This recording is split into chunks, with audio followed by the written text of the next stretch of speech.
you and I are going to be teaming up with a project for Africa with the Caribbean Baseball Organization. I mean, that's going to bring so much to underdeveloped nations and underprivileged kids and underdeveloped, baseball fields and all, showing them, what is out there in the world and trying to be that positive force of inspiration to these kids. And I love that. So I could not be more excited and just so grateful that you're joining me. And so let's dive in. You are not even born yet.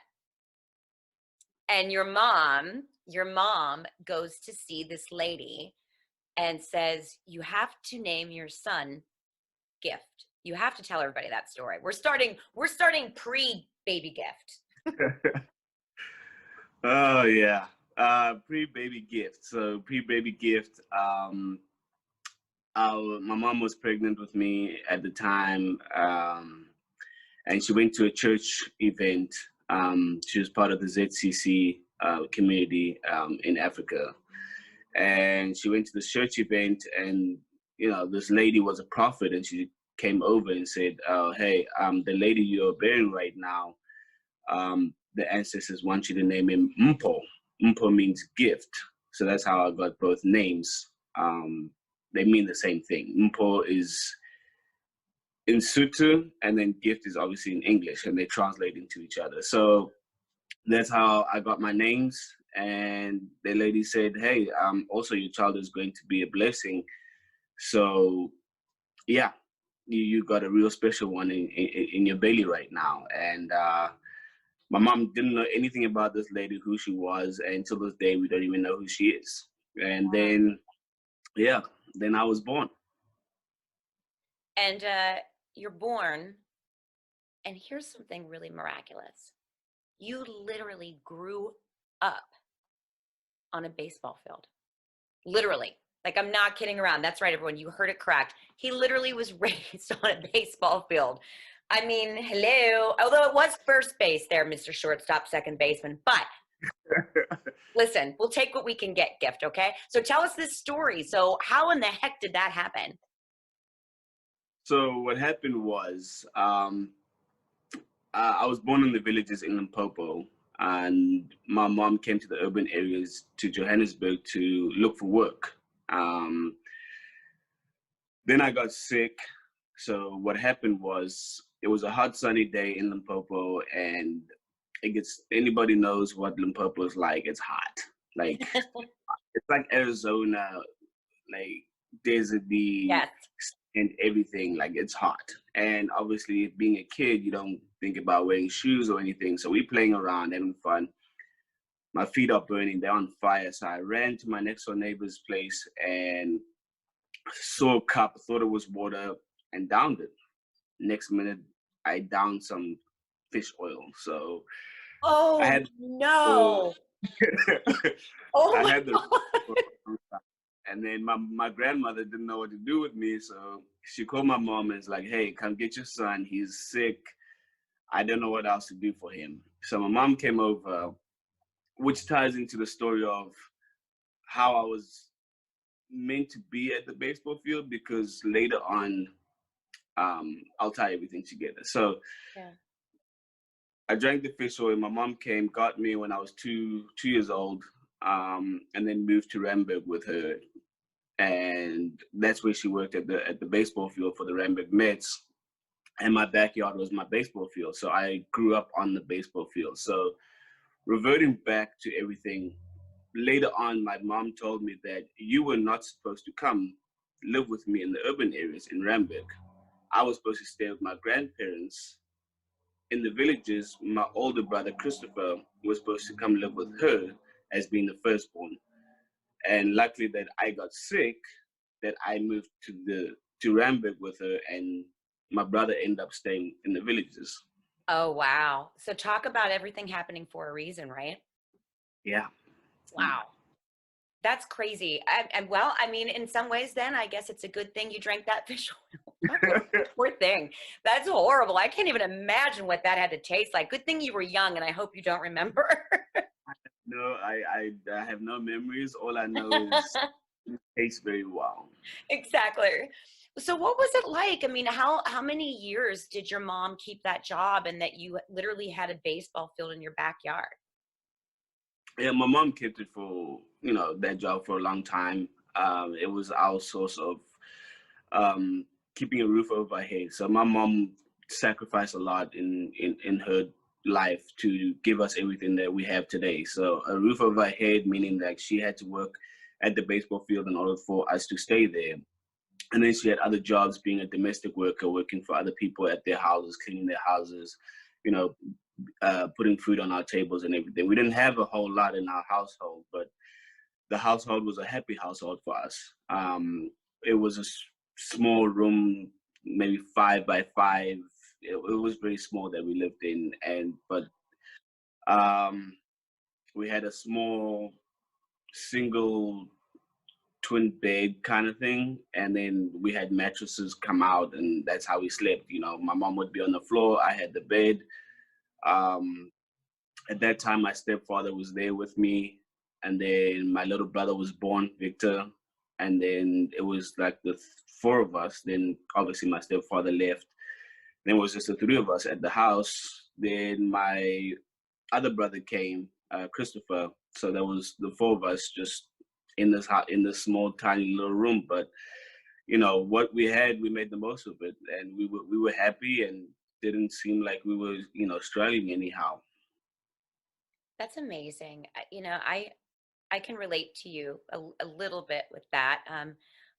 My space was a little bigger than that. I grew up in a single wide mobile home, and so it was kind of a confined space. And unfortunately, mine was not as happy. But I understand what that's like, and I'll tell you what, it's something, right? I mean, having to grow up not having much, you really learn how to do a few things. Number one, it's really important that it's like the small things, and you learn to appreciate so much more, I believe. And, and also, the power of positivity and being able to be a dreamer, because I think that sort of helps to pass the time. Did you do that in the baseball field? Like, did you go out and think, this is Yeah, I what I want mean, to I do? dreamt a lot. Yeah.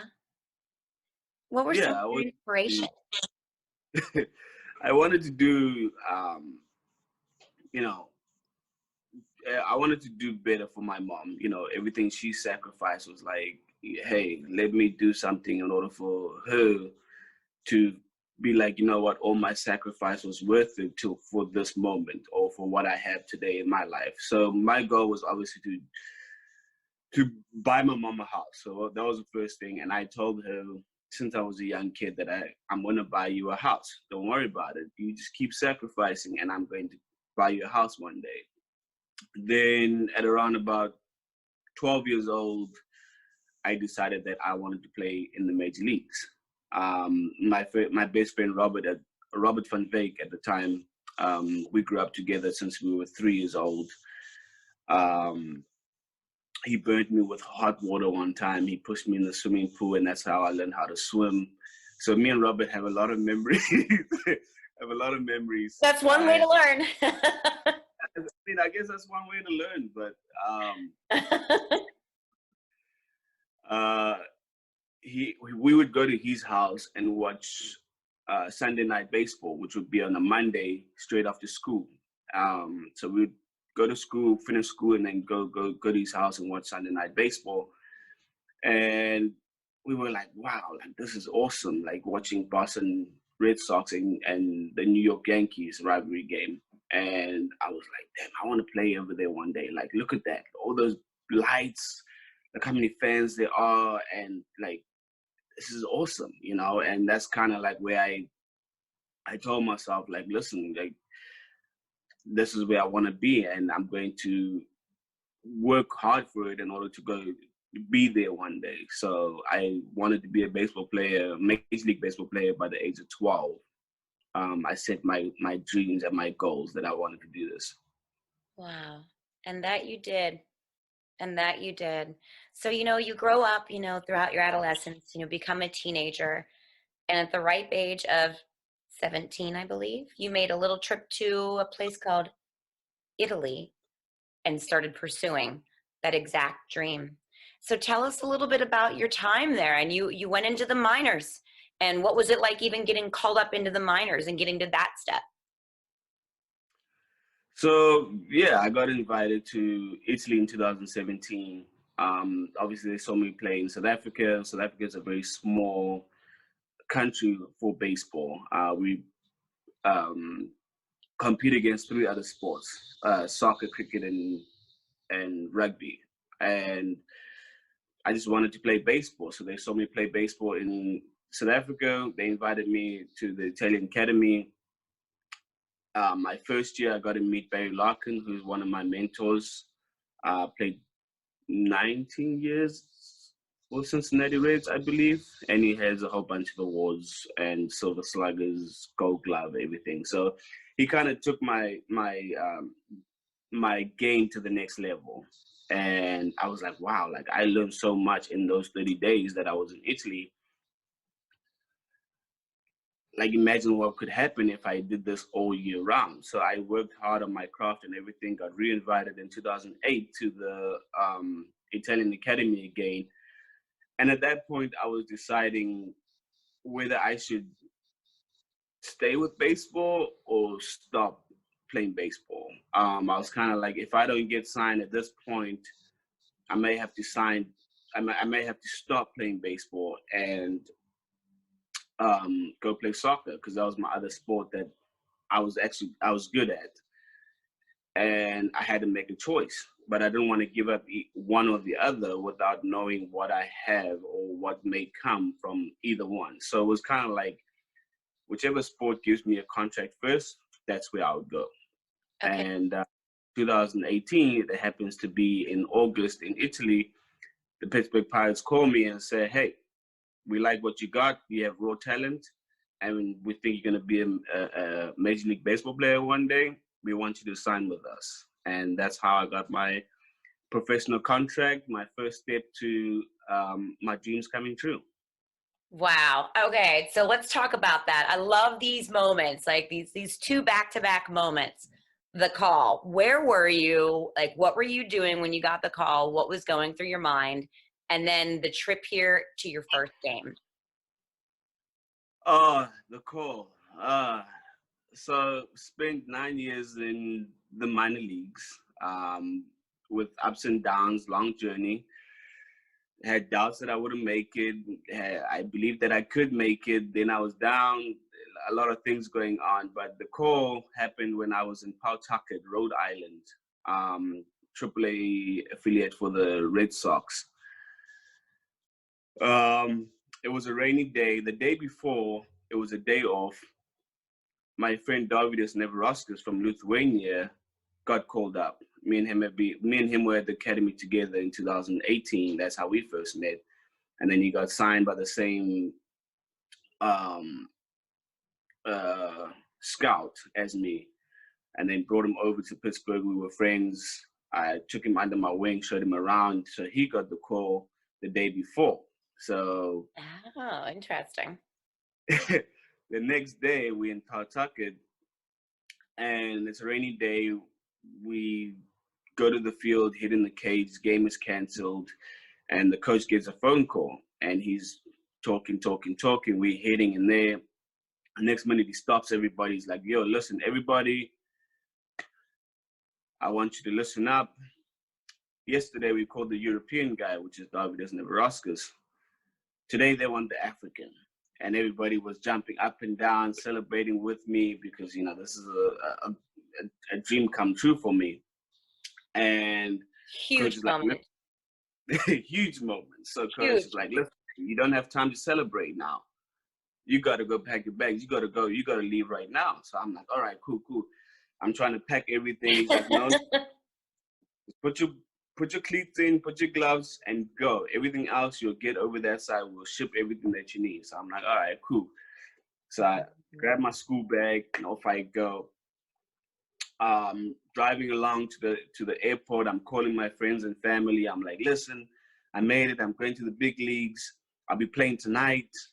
Yeah, all these good things. Get to the airport, my flight's canceled. No way. Are you serious? Oh my God. flight is delayed. Flight is delayed, could I Oh say? crap, that sucks. So, excuse me, like, how long is this delayed for? She's like, well, 2 hours. So that means I missed my connecting flight to Pittsburgh. Oh no. I'm like, all right, well, I ain't gonna make the game. So I call my coach. My coach says, no, come back to the hotel and we will reassess the whole situation. I'm like, all right, this is fantastic. You know what? Okay, great. So I went back to the hotel Yeah. and he got the phone call from the, upper management, and they said, let's just reassess the situation and see what happens, and we'll go from there. We'll make a decision after the game. So Okay. one of my teammates is like, well, I've seen this happen in once in my career where they reassessed and never called the guy back up. I'm like, well, that's Thanks a lot. yeah. Thanks for the encouraging words. Yeah. Yeah, encouraging right there. Yeah. Woo. Yeah. So I'm watching the game intensely, like, okay, is this gonna finish the game? Right. Sitting by the phone, right? Sitting by the phone, and I'm like, okay, this game, come on, let's go. Yeah. Then then the game finished. I'm waiting for the phone call.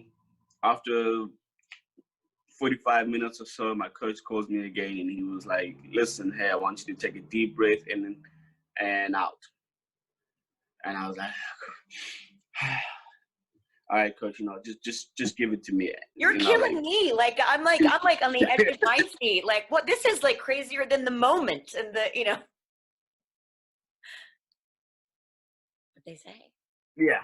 So I'm like, just give it to me, And he's like, well, you're going up to the big leagues. And I'm like, yes, woo, yeah. Thank So you, Jesus. Yes.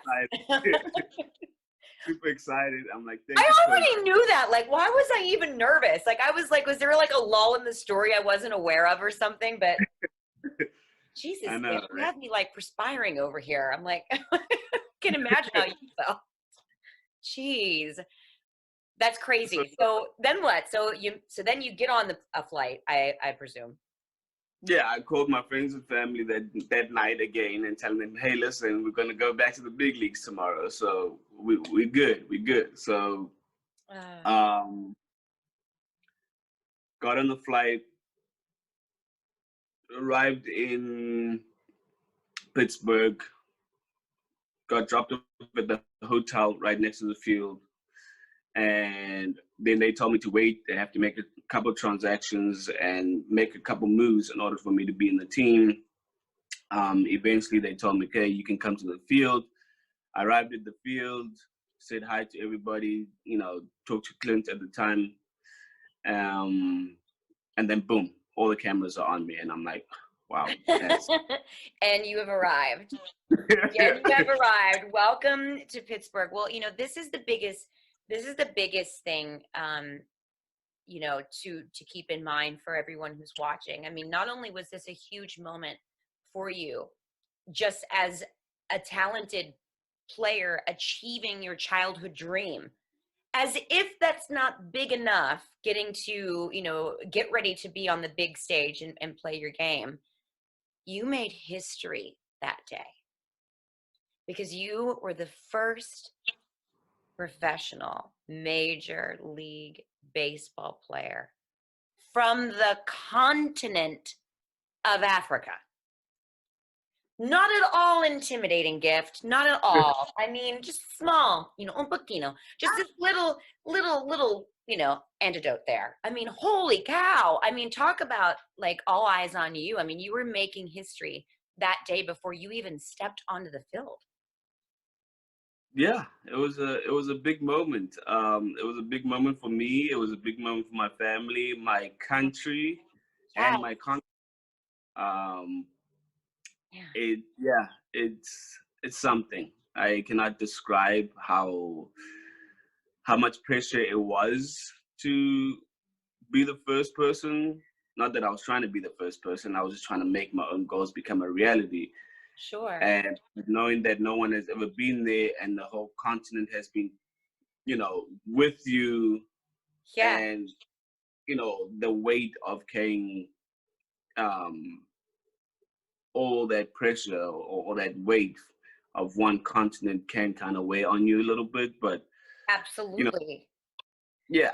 You know, So do you think that changed you in any way at that point, like in that moment? I mean, of course, always thinking and always knowing, okay, I'm going to be a baseball player. There's going to be so many, like millions of little gifts that are going to look up to me and want to be like me, right? So you're already a role model when you're that public figure role, right? But now with this, extra additive of being, the first, major league baseball player from the continent of Africa. I mean, like you said, having that on your shoulders, I mean, did that change you in any way, and make you really stop and assess what that meant and what kind of a role model you were becoming at that moment for so many children from not only your country but yeah, from your continent? I mean, what was that like? it was. It, I mean, I would- I'm still going to be gift at the end of it. Like, nothing's going to change me. Nobody's going to change me. I'm still going to be who I am. It's always been something that's always been a part of me as a person. Since I was a young kid, my mom told me that. My father figure, Russell Losper, told me that. He's like, never change for anything or anybody. Keep being you.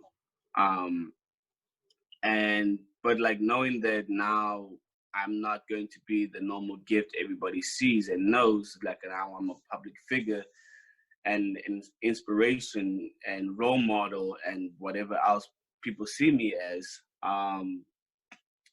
Like, it's a great feeling that you have all these people looking up to you and wanting to talk to you and get in your mindset and understand what you went through to get to where you need to be. And that's my whole goal. My whole goal was to make the major leagues and open up doors for other African kids to chase their dreams, whether it be baseball or any other sports or whatever they do in life. Is a guy from a village where everybody knows each other moved to an urban area, now is where a country played little baseball to being over there making his major league debut and making history. It's just a story of its own. And I didn't write it. I couldn't have scripted it any better if I did write it. That's right. So So so true. yeah. So I mean, it's something that I'm very happy about, and that I could be the role model and inspiration for everybody, or not just Africa itself, but people out there in the world to chase their dreams. Absolutely. And I am so proud of you, and I'm so proud of you for that. And we were proud to have you. And Pittsburgh, it's a pretty cool city. I mean, we've been a lot of firsts for a lot of really great things, of course, in our sports world, and in technology and medicine as well. So it's really cool that you got to share that here, with us, and play your first game in that title role here with us. So it's a privilege to have that, and I love it. And talk about your first game. And I know that there was a lot of emotion going on there too, right? Because you lost someone very special to you before getting to step up to the major leagues. Yeah. So my first game, um, I was sitting over there talking to David Freese at the time. We playing the Chicago Cubs, and it's obviously a big game because Pittsburgh and Chicago don't really like each other and everything. Right. Uh, Rivalry thing going on. So, um, I'm talking to David Freese. David Freese obviously played for the Cardinals, MVP, World Series winner. So I'm picking his brain on how to do things, what to look for, and everything like that. He's teaching me everything that I need to know. Next minute, Tom Prince comes over and he goes, "Listen, you're going on the field." And I'm like, "Oh, oh, oh." okay, now I got to find my glove wherever I put it. I'm kind of panicking at this moment in time. Oh God. And all that before that, I'm like, I don't know how to do this thing when I make my debut. Like, should I cry on the field and just like cry? Or should I just, go on like it's another day, but it's not another day. It's like my major league debut. So Yeah, I mean, you got to soak in that moment in some way. You have to. I always encourage everyone to do that because you never promised another, right? yeah, so I grab my glove. I run up the steps, get on the field. My first foot touches the ground, and I'm like, we made it. This is the day that we've been dreaming about since you were 12 years old. Yes. And I said a little prayer to my mom because my mom has always been there for me. Um, she's been the rock for for me and my family. She kept us together. She was my number one supporter. She would get me out of trouble if I was in trouble. Um, she was my everything. Like no one could replace her. Or I still have a little bit of. I'm still hurting till this day, even in almost 8 years later. Yeah. Uh, yeah, 8 years later. So I'm still hurting. Like I do wish for that one more phone call or that few more minutes that you get to be with somebody and stuff like that. So she passed away in 2013 when I was in double A. I was having the worst year of my career and I couldn't hit anything. Nothing was going right on the field, nothing was going right off the field. And then my brother called me and he was like, listen, mom needs water. I'm like, well, go get her some water, open the tap up, give her water. What's wrong with you? He's like, nah, she's in hospital with the IV. And I'm like, oh, that's a little bit different than water. Like, this is more serious if she's in hospital. My mom usually doesn't go to hospital. I'm not a person to go to hospital. So Sure. that's where I get it from. So I kind of keep my composure. I'm supposed to be starting that day. I know I was in Akron, Ohio at the time. I told the coach, like, listen, I can't play today. Like, you have to take me off the lineup. And he's like, okay, cool. It's fine, whatever. Take a day, relax. So I kind of sat there, didn't really practice a whole lot, ran out there for practice. One of my friends, Carlos Paulino, who was kind of good friends with me at the time. And he was like, what's wrong with you? You seem very not yourself at all. And I'm like, nah, I'm okay. Like, just to like push him away and avoid everything. And he's like, well, did your mom pass away? I mean, is your mom okay? And I was like, and then all my tears just came down. Mm. I ran up the stairs, ran down the stairs, went into the locker room, closed myself in the bathroom, and I just cried. Like, because me and my mom were so close, I could not do anything for her at the time that she needs me at this, point in her life. Right. Um, Luckily, Tom Prince, who was uh, a roving manager at the time, so he was going around. He was my first coach when I came to the GCL, Yeah. and he's a person that I can trust. And when he called me, he was like, "Gift, it's okay. Come out. We will sort this thing." Neil Huntington was there, the general manager at the time, and he was like, "Listen, Gift, go home. We got your flight. Go home and take your time and be with your mom." So I left, got home, and I got to spend 5 days before she passed. So that was awesome to get to 5 days Yes. before her passing and everything. And then I almost quit that year because I was like, okay, well, there's no one else to provide for my family, so I would have to quit baseball because I was in the minor leagues. In the minor leagues, you don't really make a whole bunch of money or anything. And I was like, we get paid 6 months of the year, and I need the paycheck to last me 12 years or a whole year at least. So I'm like, okay, quit baseball, stay home, be the provider. My brother's, I think Victor's like 15 at the time or Yeah. 16. He's super young. And I didn't know what to do. So my friends and family and everybody that was close to me said, no, you got to go back. Like, you have to go back and play. So I came and played, and yeah, and my friends and family pushed me back onto the field, and came back that year. September, had one of the best months of baseball that year, probably of my career. And I continued striving forward. So fast forward that day, my debut, I said a little prayer and said, Mom, thank you.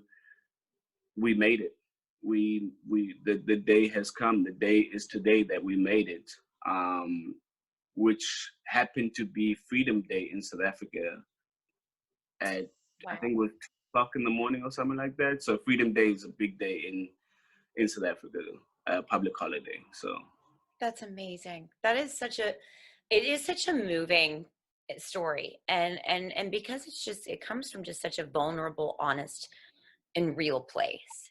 And thank you so much for sharing that. I really love it. And, I know if anyone's like, I want to dig through the archives. Do we have that moment we can like see you like before you like step up onto the field, right? I know people. I might be able to make that happen, Gift. So thank you. And so your first game, I mean, you guys are playing the Cubs. Talk about your first game. I mean, clearly you had that amazing moment. And then, of course, we're going to talk about Pittsburgh. For first game running out, I get to the mound. They make the double switch. And Francisco Savelli comes over and he checks my heartbeat. And heartbeat is 1,000 miles per hour. The whole time. And he's like, this is the moment that we live for right here. And he tells Josh Harrison, hey, Josh, like, come feel this. And Josh feels my heartbeat, and he's like, yeah, man, just, yeah. Have fun, do your thing. And then, that inning finished. I stepped up to the plate. I was leading off that inning, the next inning, or that half inning. Yeah. I was like, Gift, relax, concentrate on your breathing. It's okay. We already won the day. The day has already been won. Whatever you do now is extra on top of it. It's just a cherry on top. That's right. Let's do this. So facing John Lester, who happens to be, probably going to be in the Hall of Fame, has won 2 or 3 World Series rings. So, okay. Yeah, again, okay. Again, Gift. No pressure. No pressure. John Lester up there. Who is he? Okay. So I step up to the plate. First pitch, ball 1. Okay. All right. We're in the driver's seat now. Okay. That's right. Next. I mean, this whole bit. The car is started, the motor is running, and we're pulling out of the driveway, folks. Here we go. Moving out of the driveway. Next pitch, ball 2. I'm like, all right, now we're really in the driver's seat. Let's do this. Hold on a second. Are we hitting a single, or are we trying to hit a home run? And I'm like, no, Gift, stay with your approach. What got you here to the major league? Let's just forget about the driveway. Let's just get on the freeway. Yeah, let's just get on the freeway. No, hold on. I'm going to go through the neighborhood first in order So I'm like, okay, no, let's just play it safe. Just not easy. Get your single, and then we'll worry about everything else later. Absolutely. Pitch comes. I swing. Poof, foul ball. I'm like, Gift, you messed it up. That was the pitch. If you run, you would have hit it. What is wrong with you? Now we got to. two two balls, one strike. I'm like, okay, fine, relax. It's okay. It's okay. We're still ahead. Next pitch, ball three. I'm like, okay, here we go.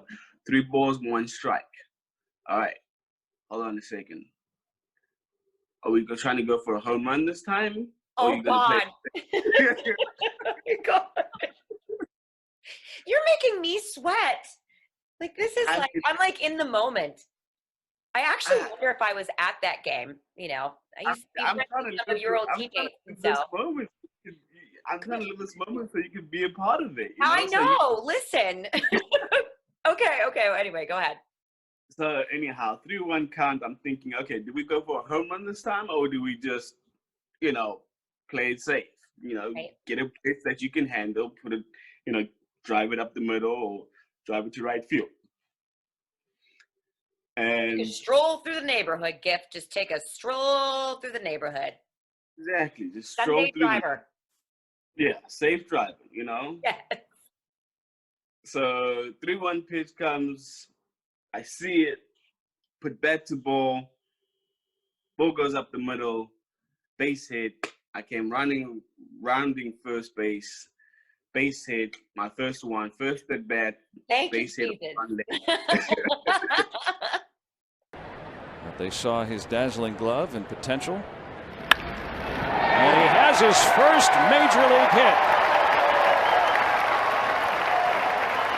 At 2:49 South Africa time, Gifton Gopé has made history. Awesome stuff. That's remarkable stuff. My coach, Kamara Bati, KB, he's been with me in the system since I first got there, and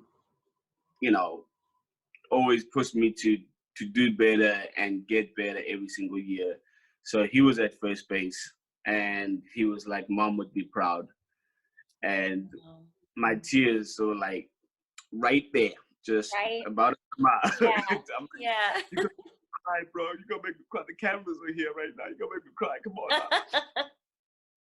And then Anthony Rizzo was the first base, and he was like, "Congratulations." And then he got me the ball. They threw it back in for me, and I got to keep the ball. And that was my major league debut. I tell you what, God bless that. I love your stories. Like, I mean, I just, they do. And there's not a lot of people that can make me sweat, but and that makes me sweat. And it's already happened. It's like, I already know what, went down, and like, it's still making me nervous to retell the story. I love it. The details. I know, but that's what, yeah. The goodness is in the details. Yes. That's where, it's where the goods is, So, and one of the best baseball parks. PNC. PNC that beautiful, that backdrop there is beautiful. It honestly, it's mesmerizing. Like, no matter how many times I've been there, and I've sat behind home plate, I've sat everywhere. I mean, it's gorgeous. Like, it really is. And I always enjoyed being there, and it's always such a fun, great vibe, and just really wonderful memories and great times. And I want to hear, though, from you, for anyone else here who is a Berg person, favorite places in Pittsburgh. I know we have one in common, which is Pamela's. I was just there a couple of weeks ago, and I can't, like, literally, I mean, I will make myself sick eating pancakes with strawberries at Pamela's. Like, they're so good. They are. It's like a little thin, crispy pancake. It's so good. Like, I've eaten a lot of pancakes everywhere in a lot of places in the world, but like that place at Pamela's was good. I know. It is so good. It's so good. Well, and then also, I know you spent some fun times and down at another person I know from a different Pittsburgh sport, football, is Jerome Bettis's Grill. I know you guys used to enjoy going there too, which is really cool. Yeah, it's a very, very nice, neat place. I really enjoyed my food over there, so I thank him for that lovely restaurant that he put out there. So it was really enjoyable. Good times. Good times. We'll leave it alone. Yep. You know, one of the things I know that's really cool is, you know, after Pittsburgh, you got, you know, you had a couple of other moves, you know, the Toronto Blue Jays and whatnot, and, you know, Buffalo, and now playing for the Australian baseball organization. I mean, that's really cool. What's that like? And talk about, you know, from what you're doing now and what some of your visions are for it, what you want to achieve in the future going forward, because you're still pretty young. Yeah, I'm pretty young, but in the sports world, I'm getting old. So Stop. no, I really enjoyed my career. I take nothing back. Everything that I did from day one till today. I've really enjoyed my career with its ups and downs. I've learned a lot. It's made me the man I am today. And coming out here in Australia in the summertime, which is winter in America, and getting to still play baseball. These guys over here, they compete. They love the game, and all they want to do is win. They have a good culture over here, and they welcome you like family. So I get to come out here and play for generally 3-4 months out of the year, and usually my family's with me. So we get to travel all together. This year they couldn't come because of all the COVID restrictions and border restrictions that they have in Australia. Australia is super strict with COVID. But I do understand that's why their numbers are super low over here than the USA, and how they took on COVID at the time. But yeah, I'll probably play for another year or two. I think that's all that's left in the tank. And then hopefully become a coach where I can pass on the knowledge and everything that I've learned along my path and my journey. What I'm actually working on right now is an African project. Working with the Caribbean Baseball Organization in order to develop baseball in Africa, and because I believe that there is talent in Africa. We get the right people in order to be a part of this project. It can develop into something big. Yes. We have a lot of raw talent in Africa because I coach in the MLB Academy in Africa. And I saw these kids from all over Africa, and I was like, wow, like these kids are really good for what they know, Yes. And it goes back to my story when I was young. Exactly. They taught me so much what the coaches knew. And then when I met Barry Larkin at the time, and he just elevated my game, and I was like, wow, like my game is just so much more. When I came back home, the game was just so much slower and so much easier. I was just like, that's it, 30 days of coaching, and that's how good I got in those 30 days. Like I separated myself from everybody else. So then, looking back in Africa and looking at the talent that they have or what they know right now, and getting the right people in to work with those kids, we can have a few more kids from Africa in the minor leagues or in the major leagues one day. I'm Gifting Gope, Major League Baseball player. Please support international baseball by subscribing to CBO TV.